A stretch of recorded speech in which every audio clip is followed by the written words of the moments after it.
Crimes इन Hindi channel पर आपका स्वागत है। सब्सक्राइब करें और दूसरी कहानियां चेक करें। खालिद पहलवान ने मोहम्मद अली रोड स्थित 2 मंजिला इमारत मुसाफिर खाना में दाखिला पा लिया था। दाऊद ने उसे इतना वफादार और भरोसेमंद पाया कि उसे लगा था कि वह उसके और उसके भाइयों के साथ रह सकता है। और 1981 में सबीर की मौत के बाद वे और भी करीबी हो गए थे, करीब करीब सगे भाइयों जैसे। खालिद एक अक्लमंद आदमी था जो बारीक चीजों पर पैनी नजर रखता था। उसे लगा कि एक्सटॉर्शन से कमाई गई थोड़ी सी रकम और चीटिंग और लूट से मिलने वाले थोड़े से पैसों के अलावा और भी पैसा कमाना चाहिए। दाऊद दुबई की कई ट्रिप्स कर चुका था और शेखों के साथ कॉन्टैक्ट्स कर चुका था, लेकिन वह गल्फ में एक मजबूत आधार तैयार नहीं कर सका था। इसके अलावा कचरा पेटी लाइन और सोने की स्मगलिंग के दूसरे तरीकों से भी पर्याप्त कमाई नहीं हो पाती थी। खालिद ने ऐसे तरीके तलाशने शुरू किए जिनके सहारे छोटे स्तर पर प्रॉफिट कमाने के बजाय बड़े पैमाने पर स्मगलिंग करके अपने लेन देन में प्रोग्रेस किया जा सके। वह बड़े पैमाने के लेन देन के मार्फत बड़ा प्रॉफिट कमाने के मौकों की तलाश में था। आइडिया बहुत सीधा सा था। हवाई रास्ते से स्मगलिंग में माल की तादाद की सीमाएं थीं, लेकिन समुद्र के रास्ते माल की तादाद बड़ी हो सकती थी। बस इतना तय करना जरूरी था कि वे कस्टम को चकमा दे सकें। दाऊद को यह आइडिया बहुत अच्छा लगता था, लेकिन उसे इस मामले में कोई एक्सपीरियंस नहीं था। खालिद ने उसे विश्वास दिलाया कि उनका मिशन कामयाब होगा और अपनी प्लानिंग उसके सामने रखी। छोटे लेवल के मछुआरों की नाव राष्ट्रीय सीमाओं से परे के समुद्री क्षेत्र में या रायगढ़ और अलीबाग की बाउंड्रीज पर तैनात कर दी जाएंगी। उसने कहा कि वे श्रीवर्धन और म्हासला के पनडुब्बी का इस्तेमाल कर सकते हैं। ये छोटी नाव भारतीय समुद्र में उन स्टीमरों या जहाज़ों से मिल सकती हैं जिनमें स्मगलिंग करके लाया गया माल सोना या चांदी भरा होगा। फिर मछुआरों की ये नावें माल को महाराष्ट्र और केंद्र शासित क्षेत्र दमन के किनारों पर लेकर आ जाएंगी। इन नावों को भारतीय किनारों तक पहुंचने में लगभग 4 घंटे लग जाएंगे, जिससे गार्ड और कस्टम से बचा जा सकेगा। कुछ एक्सपेरिमेंट्स के बाद दाऊद को खालिद की तरकीबों की कैपेसिटी समझ में आने लगी। मुसाफिर खाने का विस्तार अब दाऊद गैंग के स्मगलिंग सेंटर के रूप में हो गया और स्मगलिंग के क्षेत्र के इस करतब ने डॉन के रूप में दाऊद के कद को बढ़ा दिया। लेकिन स्मगलिंग का यह ज्यादातर कारोबार खालिद पहलवान के हाथों में था, जबकि दाऊद डिस्ट्रीब्यूशन का कारोबार देखता था। जब वह डिस्ट्रीब्यूशन या लेन देन के काम में लगा हुआ नहीं होता था, तो एक्सटॉर्शन का कारोबार देख रहा होता था।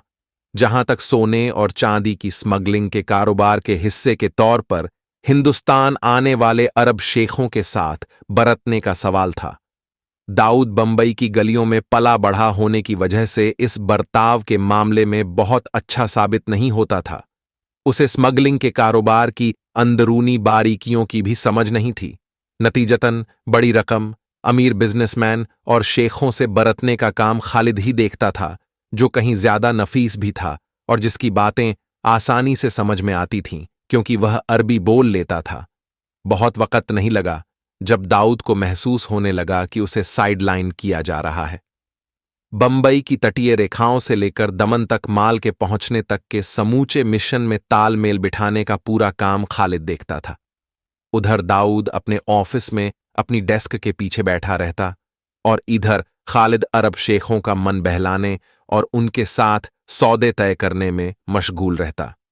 एक ऐसे कारोबार में जिसमें जितनी तेजी से रिश्तों की इज्जत कम होने लगती है, उतनी ही तेजी से गांठें पड़ने लगती हैं, उसमें कारोबार के इस पहलू को लेकर दाऊद की न्यूट्रलिटी और भागीदारी की कमी ने खालिद के नेतृत्व को मजबूत बना दिया। दाऊद कान का कच्चा तो था ही, उसने अपने चमचों की बातों पर ध्यान देना शुरू कर दिया, जिनका कहना था कि खालिद इतना बड़ा होता जा रहा है कि उसके पैर उसके जूतों में नहीं समा रहे हैं और जल्दी ही ऐसा वक्त आने वाला है जब दाऊद उसका ताबेदार बनकर रह जाएगा। इस बात ने दाऊद को चिंता में डाल दिया। उसे बॉस बनने की जरूरत थी और उसने खालिद से इस बारे में बात करने का फैसला किया। खालिद ने हालांकि अपनी सिचुएशन साफ करने की कोशिश की और यह समझाने की भी कोशिश की कि कारोबार हमेशा गैंग के हित में रहा है, लेकिन वह अच्छी तरह समझ गया था कि उनके बीच दूरी पैदा हो चुकी है। इस बात ने खालिद को भारी दुविधा में डाल दिया, लेकिन उसकी शराफत उसे इस दोस्ती को तोड़ने की इजाजत नहीं देती थी। दाऊद के साथ अपनी पार्टनरशिप और दोस्ती बनाने में उसने 7 साल लगाए थे, लेकिन वह जानता था कि उनके बीच जो मिसअंडरस्टैंडिंग्स पैदा हो गई थीं, वे इन रिश्तों को दागी बना रही थीं। आखिरकार सबीर की मौत के कुछ महीनों बाद उसने हम्बल तरीके से अलग हो जाने और गैंग से धीरे धीरे अपना हाथ खींच लेने का मन बना लिया। अपनी बीवी और बच्चे के साथ इस पूरे माहौल से बाहर निकल जाने की योजना बनाते हुए नई दिल्ली के करोल बाग में एक बंगला खरीद लिया। दाऊद ने यह सब सुना, लेकिन उसे रोकने की कोई कोशिश नहीं की। जब खालिद सद्भावनापूर्ण तरीके से अपनी विदाई की योजना बना रहा था, दाऊद पुलिस की मुखबिर और शराब का अवैध धंधा करने वाली जेनाबाई दारूवाली से मशवरा लेने गया। दाऊद खालिद के बारे में, इनसिक्योरिटी की अपनी टेंशन के बारे में मशवरा चाहता था।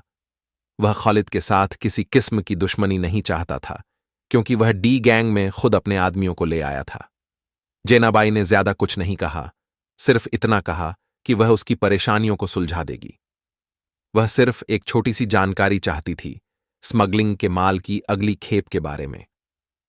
जैसे ही यह खेप आई और सोने और चांदी के बक्से मुसाफिर खाना के ऑफिस ले आए गए, दाऊद ने जेनाबाई को फोन करके बताया कि माल उसके ऑफिस में आ चुका है और 2-1 दिन तक, जब तक कि डीलर और ग्राहक आकर उसे उठा नहीं ले जाते, वह वहीं पड़ा रहेगा। ठीक उसी दिन मुसाफिर खाना में कस्टम के अधिकारी आ धमके और उन्होंने ऑफिस पर हमला बोल दिया। जो लोग इस काम में मुब्तिला थे, वे तो किसी तरह कस्टम के चंगुल से बच निकले, लेकिन तस्करी का सारा सोना और चांदी सीज कर लिया गया। खालिद पहलवान हैरान था। इस माल, उसके सौदे और ऑफिस में उसके रखे होने के बारे में उसके और दाऊद के सिवा किसी और को मालूमात नहीं थी। दाऊद के फरेब से हैरान परेशान होने के बावजूद उसके पास इस बात को साबित करने का कोई तरीका नहीं था कि दाऊद ने उसे धोखा दिया है। दाऊद में उसके बढ़ते हुए अविश्वास के चलते जहां उसके पास उससे कहने के लिए कुछ भी नहीं था, वहीं वह गैंग के साथ किसी किस्म की हिंसा नहीं चाहता था। उसने गैंग को छोड़ने का फैसला कर लिया था, लेकिन इसके पहले वह गैंग की ताकत बढ़ाना चाहता था। उनके बीच की पर्सनल रस्साकशी के बावजूद खालिद में बहुत गहरी वफादारी थी, खासतौर से इसलिए कि दाऊद ने उसे बाशू दादा के यहां से अपने पाले में लेने के बाद उस पर बहुत ज्यादा भरोसा किया था। इसके अलावा यह भी है कि अंडरवर्ल्ड की राह एक ही दिशा की तरफ जाती है। व्यावहारिक तौर पर कहें तो अगर खालिद गैंग के साथ किसी भी तरह का धोखा करता, तो आगे चलकर वे लोग उसके पीछे पड़ सकते थे, लेकिन इस तरह वह खुद को दाऊद के गुस्से से भी बचा सकता था, और अगर राइवल गैंग उसके पीछे पड़ता तो उससे भी अपनी रक्षा कर सकता था। उसने अपने आदमियों की तरफ देखा और मन ही मन सोचने लगा, क्यों न गैर मुसलमान सदस्यों को भी शामिल किया जाए। यह ख्याल उसके दिमाग में इस बात से आया था कि दाऊद के पुराने दुश्मन पठान भी तो आखिर मुसलमान थे। दोनों में अल्लाह के सच्चे रास्ते पर होने की और मजहब परस्त गैंग होने की रेस लगी थी। इसीलिए तो लोग बिना किसी हिचकिचाहट के यहां से वहां पाले बदल रहे थे। दोनों के लिए ही वफादारी आपस में उतनी बांधने वाली नहीं थी जितना कि मजहब था। खालिद को लगा कि अगर गिरोह में गैर मुसलमान सदस्य होंगे तो वे एक बार अपनी अटूट वफादारी की कसम खाने के बाद पाला नहीं बदलेंगे। इसके अलावा पठान बेसिकली अफगान थे, जबकि दाऊद को महाराष्ट्रियन होने का फायदा मिला हुआ था। स्थानीय लोग पठानों के मुकाबले उसके प्रति ज्यादा कनेक्शन महसूस करेंगे। इन्हीं सारे जज्बातों के साथ खालिद ने उन दूसरे गैंगस्टर्स के साथ रिश्ते मजबूत करने की दिशा में काम करना शुरू कर दिया, जो अब तक इस गैंग से यह मानकर दूर रहते आए थे कि यह गैंग तो सिर्फ मुसलमानों के लिए है। खालिद बंबई की मंडली का पुराना आदमी था, इसलिए उसने रामा नाइक, अरुण गवली और बाबू रेशिम के बियारे गिरोह समेत महाराष्ट्र के कई उभरते हुए गैंगस्टर्स को अपने साथ मिलकर काम करने के लिए मना लिया और वे खुशी खुशी गैंग में शामिल हो गए। इससे सुनील सावंत, सौथिया, मनीष लाला और अनिल परब जैसे कई और हिंदू लड़के भी गैंग की तरफ अट्रैक्ट हुए। इससे गैंग की ताकत को जबरदस्त बढ़ावा मिला, और इसके बाद जब खालिद को लगा कि उसका काम पूरा हो चुका है, तो वह इंग्लैंड के आइल ऑन ऑफ मैन के लिए रवाना हो गया, जहां परचूरनीय से ड्रग लॉर्ड में बदल चुके इकबाल मिर्ची ने उससे ड्रग्स के अपने इलीगल बिजनेस में पार्टनर बनने की पेशकश की थी। बाद में वह दुबई चला गया, जहां वह स्थायी तौर पर बस गया। बाद के दिनों में पार्टियों के दौरान दाऊद के साथ उसकी उड़ती उड़ती सी मुलाकातें होती रहीं, लेकिन दोस्ती के जिस बंधन में किसी समय में वे बंधे हुए थे, उसमें उन्होंने फिर कभी साझेदारी नहीं की। इस बीच दाऊद की स्थिति दिनों दिन और मजबूत होती गई। 1981 में दत्ता सामंत ने मिल मजदूरों की हड़ताल का आह्वान किया था। इस हड़ताल से बॉम्बे सेंट्रल के मराठी नौजवानों की बेरोजगारी में इजाफा हुआ था। काम के अवसरों की कमी ने इन नौजवानों को अपराध की दुनिया की तरफ धकेल दिया और ये नौजवान मराठी लड़के दाऊद और गवली के गैंग्स की तरफ खींचने लगे। अब और भी अधिक गैर मुसलमान सदस्यों की भर्ती होने लगी और दाऊद गैंग की पहुंच बंबई के दूसरे गैंग्स के मुकाबले कई गुना बढ़ गई। अब उसके गैंग में 2 राजन, साउथ इंडियन बड़ा राजन और महाराष्ट्र का छोटा राजन, और 2 शकील थे। शकील लंबू, जिसका यह नाम उसके लंबे होने की वजह से पड़ा था, और छोटा शकील। जिन हिंदू गैंगस्टर्स को खालिद ने शामिल किया था, उनके अलावा डैनी, संजय रग्घड़ और शरद शेट्टी आदि सब के सब अब दूसरे गैंग्स के कांटेक्ट में थे। दाऊद गैंग में शामिल होने के लिए मुसलमान होने की पुरानी कसौटी अब भुलाई जा चुकी थी और वह मिडिल ईस्ट तटों के धुंधलके में फीकी पड़ती जा रही थी। सेकुलर गैंग्स के मॉडल का फाउंडर खालिद दाऊद से और अपनी इनसिक्योरिटीज से विदा ले चुका था और एक्टिव माफिया लाइफ से रिटायर हो चुका था। यह शायद माफिया की दुनिया का अकेला ऐसा एक्सेप्शन था जो बिना किसी हिंसा और खून खराबे के संपन्न हुआ था। शायद यही वजह है कि दाऊद खालिद के प्रति, जिसकी उसे इस कदर ऊंचाई तक पहुंचाने में मुख्य भूमिका रही थी, अपनी नाइंसाफी से हमेशा गिल्ट में रहा। बाकी की कहानी मुंबई अंडरवर्ल्ड हिस्ट्री सीरीज के नेक्स्ट एपिसोड में।